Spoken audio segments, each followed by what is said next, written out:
আসসালামু আলাইকুম এভরিওয়ান, কেমন আছেন সবাই? আশা করি ভালো আছেন। আজকে আমি রান্না করব সমুদ্রের পোয়া মাছ। তো পোয়া মাছটি রান্নার জন্য প্রথমে মাছগুলোকে ভালোভাবে ধুয়ে নিয়েছি। এরপর এর মধ্যে দিয়ে দিব লবণ, এরপর দেব একটা মিক্স মশলা, এর মধ্যে আছে হলুদের গুঁড়া, ধনিয়ার গুঁড়া, মরিচের গুঁড়া। তারপর ভালোভাবে মাখিয়ে নেব। এই তো আমার মাখিয়ে নেওয়া শেষ।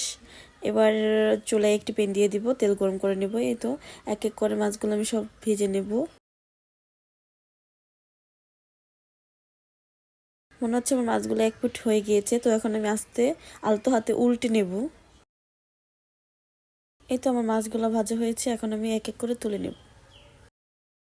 এভাবে আমি সবগুলো মাছ ভেজে নিয়েছি। এখন আমি অন্য একটি প্যানে তেল দিয়ে দিব, দিয়ে দিচ্ছি পেঁয়াজ কুচি, লবণ, এবার দেব কাঁচামরিচ। এবার এগুলো ভালোভাবে একসাথে ভেজে নেব।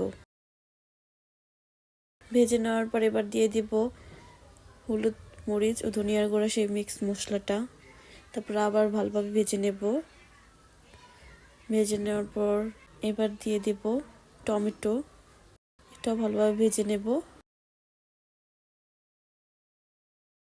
এই তো ভাজা হয়ে গেছে, এখন দিয়ে দিব পানি। এটা ভালোভাবে কষিয়ে নেব টমেটোটা। এই তো কষানো প্রায় শেষ পর্যায়ে। এবার আমি একটু নাড়াচাড়া দিয়ে পানি দিয়ে দেব।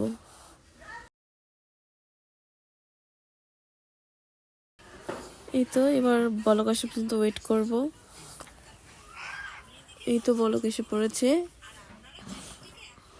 এবার মাছগুলো সব এক এক করে সব দিয়ে দিব।